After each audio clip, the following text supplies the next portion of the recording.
Upgrades.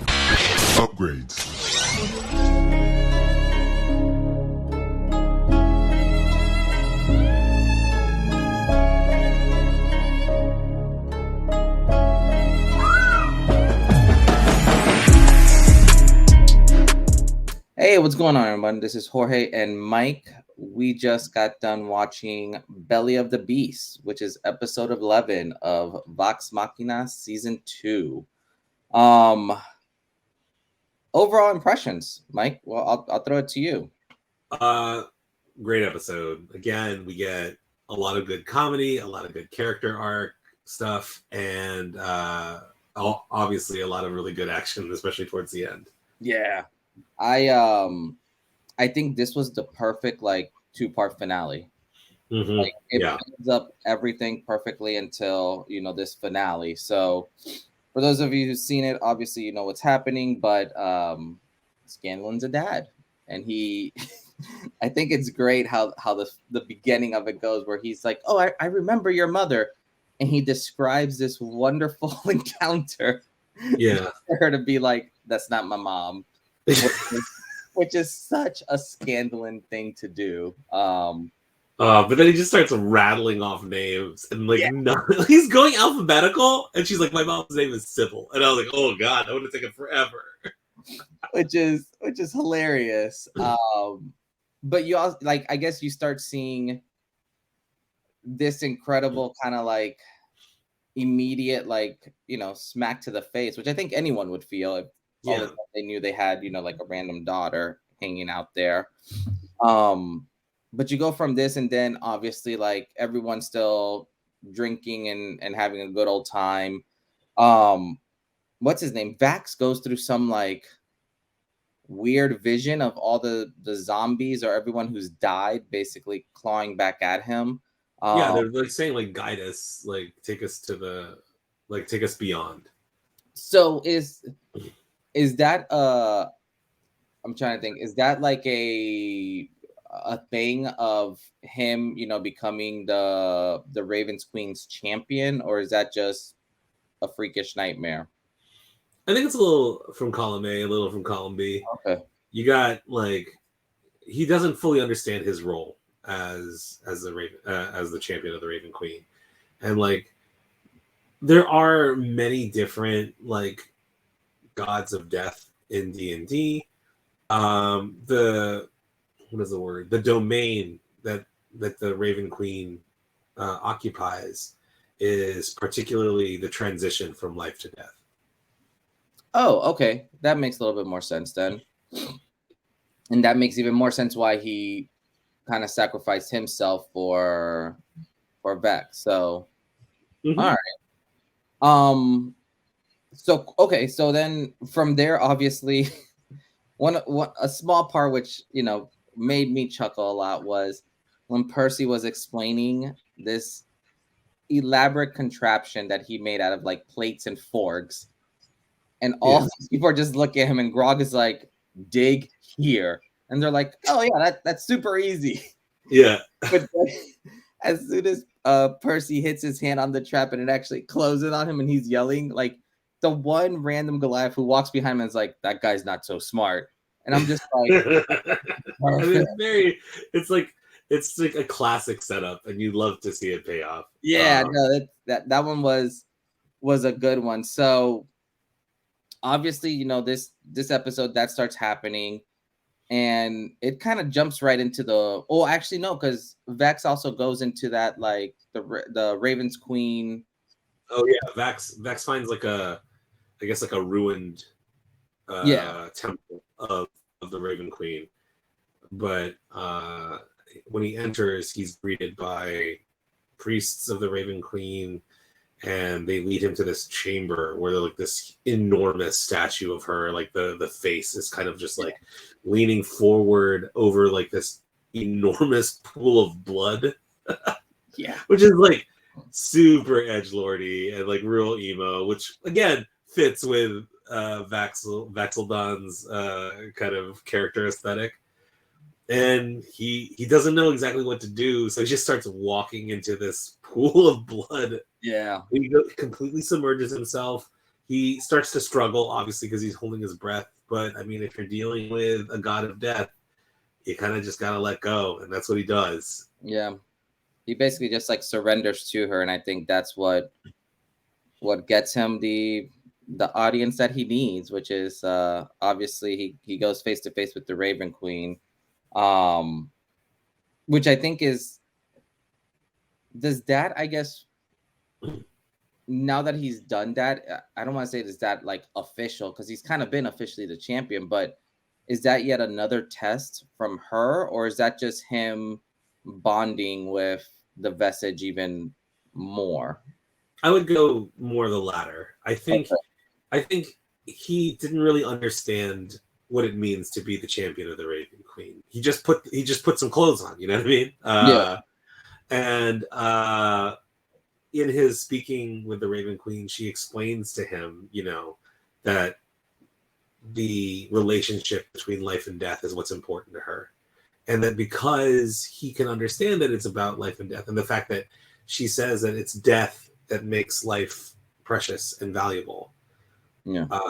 I think that's what lets him be okay with it. She lets him know, like, you don't have to be afraid of death anymore. You know, this is something that is a natural part of life, and you're now part of that. And we see that in like graphically shown by, he has all of these threads coming out of his chest, like connecting him to all of the various dead souls.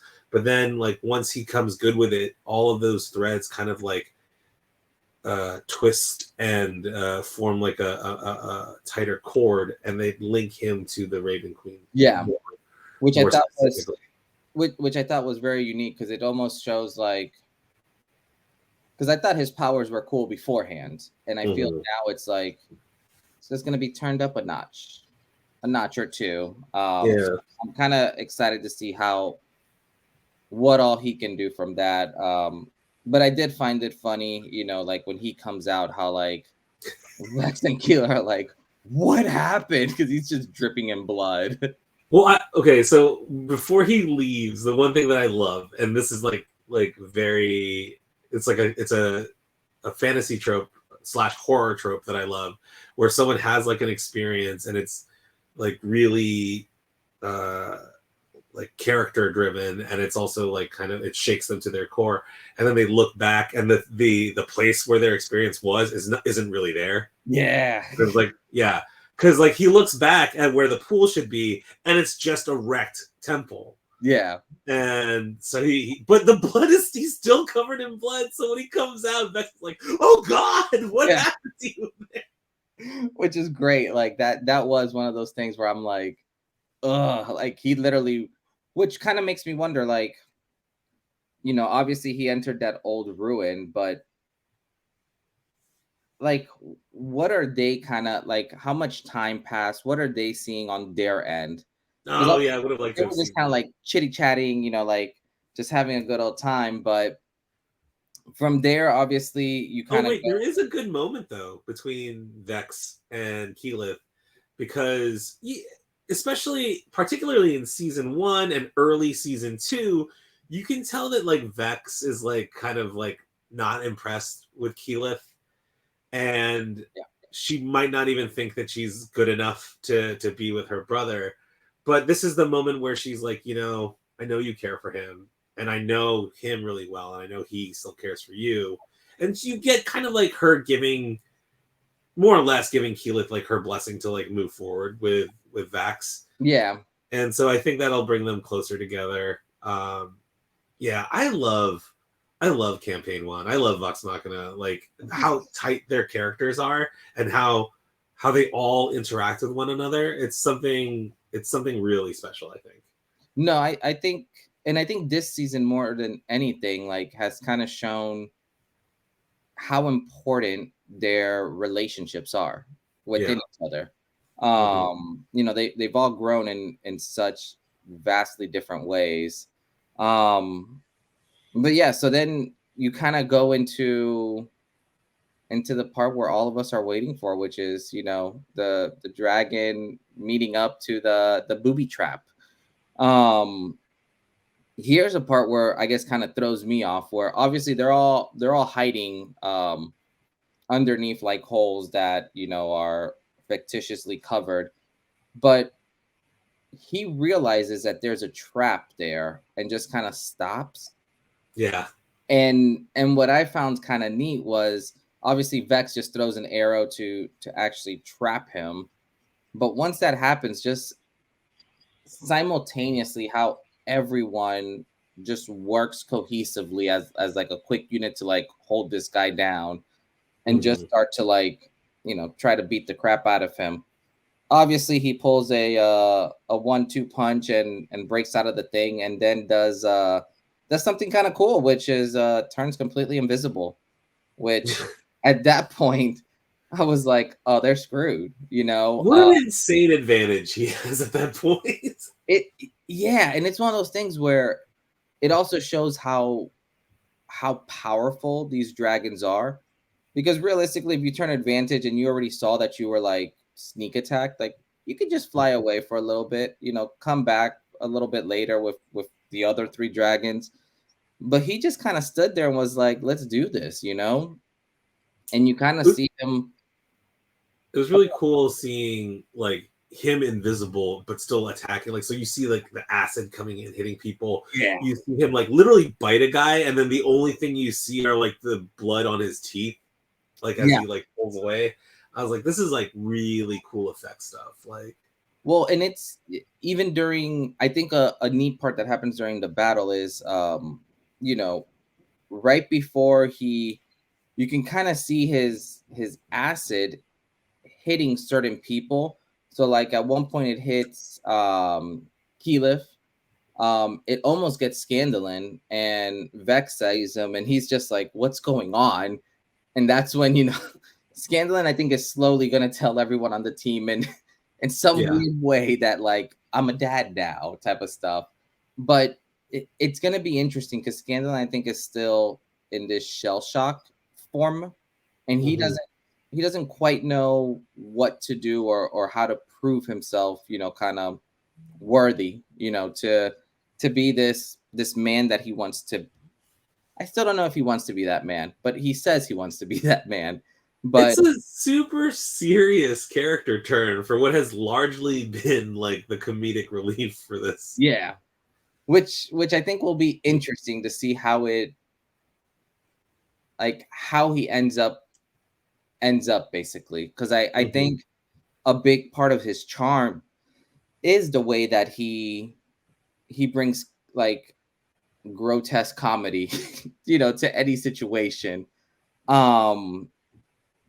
So obviously like they're fighting this this dragon, they're kind of giving it all they got, and Scandalin and comes up with this crazy idea of going inside the dragon, which, as you can imagine, belly of the beast, being the title, Vex very politely points out that you cannot go in through his mouth.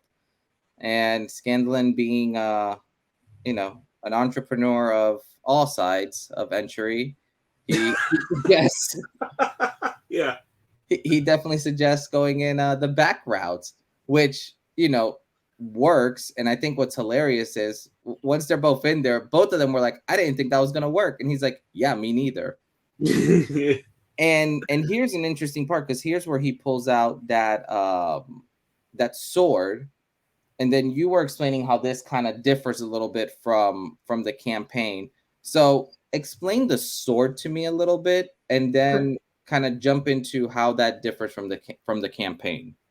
So the first time we see this sword is actually during that moment Scanlan has with Kaylee, and they're like, he's finding out that Kaylee is his daughter, and she's about to kill him, and then she says, that's just going to help you run away more. So I don't want that. You need to sit and like kind of live in your mistake. And so she takes the sword and she puts it like right at his like chest, like right where his heart is, and then just like twists the handle a little bit, and it stays in place, and he has to like shimmy away from it so that it doesn't kill him.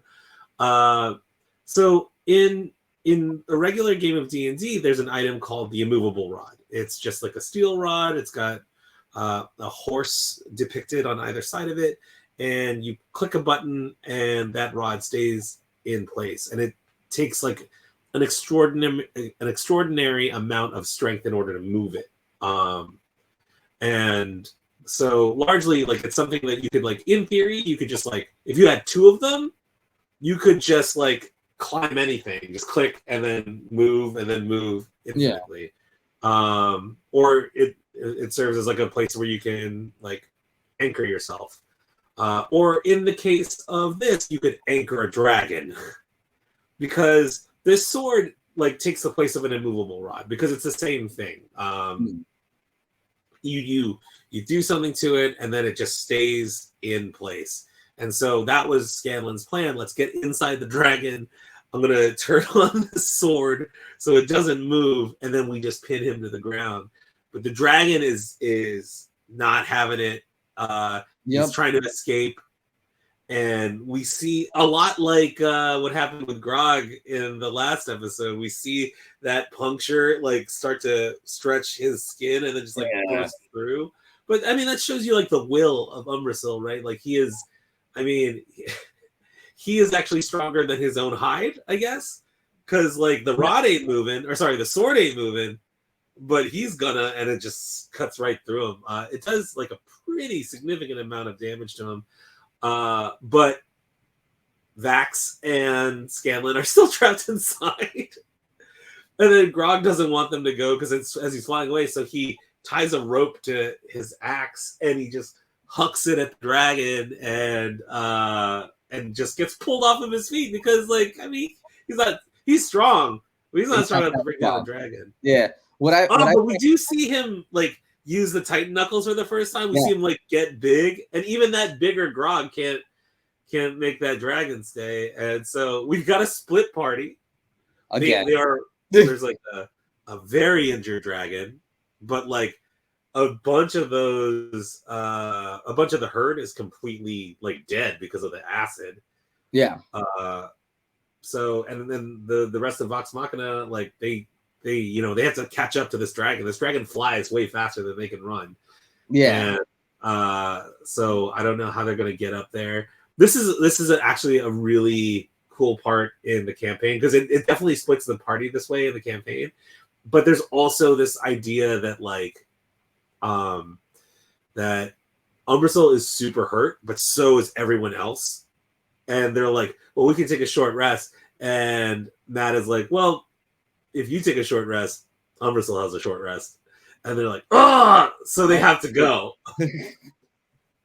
That's actually, I didn't even think about it that way. Because, yeah, technically when you do take a short rest, you regain health. I never thought about your enemies regaining health too. Yeah. That's smart. No, yeah. I thought what was interesting. So obviously when Grog throws, like, the blood axe and it hits the dragon doesn't even flinch or recognize it. Oh yeah. Which I find kind of, like, crazy, you know. But yeah, so this episode kind of ends right there where you kind of see poor little Grog just, like, flying behind him, like, not letting go of that rope. So this was definitely not the ending of this, like, how this thing was going to end. I didn't expect them, but I guess from the way it's looking, they're going to take out one dragon at a time, you know, realistically.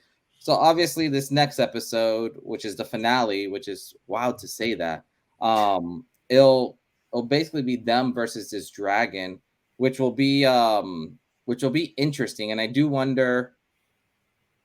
wonder if they'll leave this season on a cliffhanger. So either the dragon almost killing them, or actually them defeating the dragon, but then, you know, one of the other dragons shows up or something. Like, I feel something has to happen. And then we still got Ripley, which, you know, we have no idea where she was or what she was doing, because the last time the dragon came to collect you know, gold and stuff, she was with them. So I find it interesting that she wasn't with them this go round.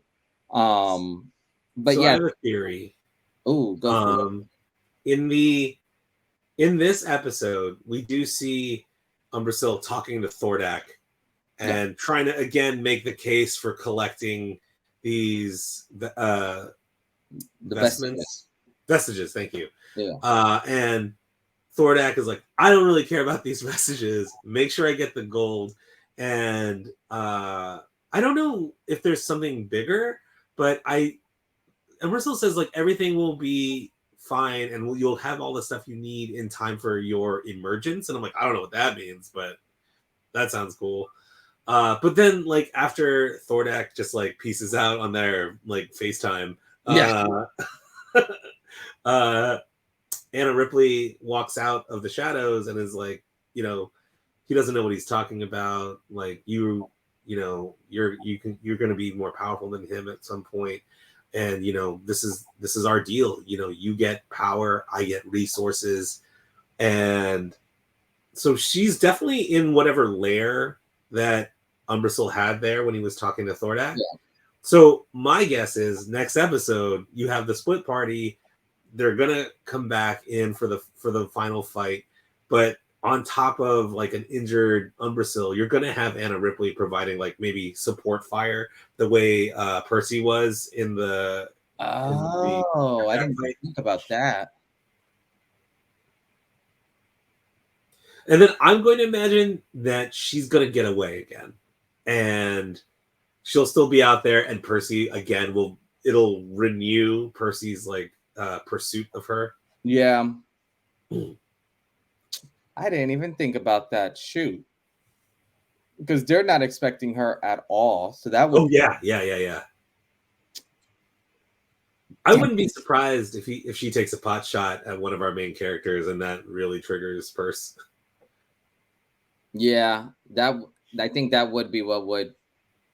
Because Percy this season, I mean, yeah, he's done a lot of cool stuff, but he's been very muted as opposed to last season. But I think last season a big story arc was Percy. Yeah, like I mean, it was entirely like reclaiming his homeland. So yeah, so that will be interesting. Well, shoot, I'm now excited. So I have no theories other than I hope to see mass violence next episode with Vox Machina like doing some crazy stuff. I do wonder how realistically Vax and Scandal are going to escape, because obviously they would either have to go out the same way they came in, but if they're in the belly, wouldn't that be where all the acid is coming from? Yeah, I mean we see like little pools of green like in whatever area of the dragon they're in. Yeah, so when they get in there, that will be you actually hit upon like probably my only like pet peeve about this episode is that when you are swallowed by a creature in D&D, or in this case you are forcefully suppositoried into the stomach of a dragon, like mechanically speaking, at the start of every turn, at the start of your turn, every time you take bludgeoning damage and you take acid damage. Yeah, because it's tight in there, and that's another thing they had to deal with in the game, was that like they couldn't move. They were essentially blind because like they were just like crushed inside a thing, and they were taking bludgeoning and acid damage, which was like lowering their HP, bringing them closer to death, like every round that they're inside that dragon. And so there wasn't like that sense of immediacy in that particular scene. I mean, there's some sense of immediacy. Obviously, you're fighting a dragon. Yeah, but like it doesn't have that like crushing acid, going on as well. So that was like my only thing that I was like about this episode. Well, if that's your only thing, I'll take it, because I still think this was a super dope episode. I do wonder, like how the party's going to catch up to this situation, because that dragon seemed like he was trucking away quite fast. I'm guessing it's going to involve some degree of like Keyleth polymorph or wild shaping into like something that flies so that they can catch up. True. See, and I was thinking she would just kind of see up ahead, and be able to kind of like almost like teleport through the trees to try to catch up to it. Oh, I would love that. Just like zigzagging through all the Yeah, trees. like once you pop out of one tree, like look for the next one and okay, get out, let's go. You know, kind of keep moving that way, because that would be a kind of a neat way. But I didn't think about the polymorph one. That would be kind of dope too. One last thing I do want to talk about that Yes. we kind of glanced over was the morning after Scanlan and Kaylee. Scanlan like seeks out some advice from Pike, and we get to see what it's like when Scanlan tries to be discreet, because he's like, hey, let's say you had a puppy and then maybe you tried to sleep with that puppy or have sex with that puppy, and Pike's face is just full of disgust, and she's just like, oh, I hope this is a metaphor. Yeah. And I was like, yes, this is like so much of that first part of that episode is like just a highlight in like Scanlan. Like you have extremely good comedy and really good character.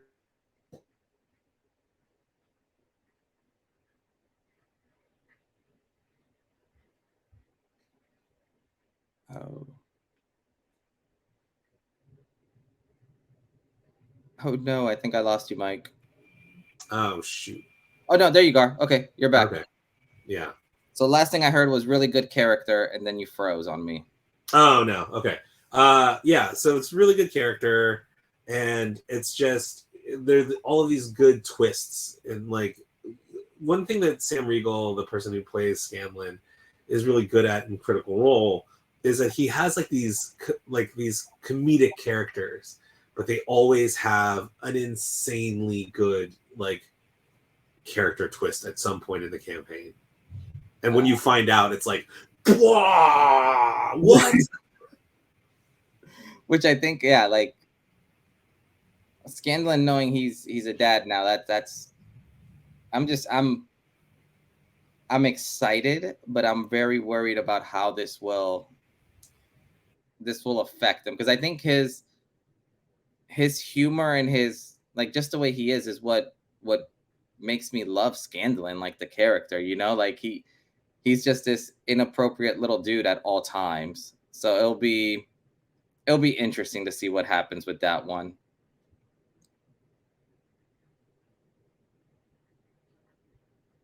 Oh no, Mike, you're frozen again. All right, so maybe that is our showing, letting us know that it is time to stop this and move to the next episode. So, as always, this is Jorge, and I guess we got frozen Mike over here. But we'll see you guys next time for the finale of Vox Machina, and we cannot wait. So we'll see you soon. Peace.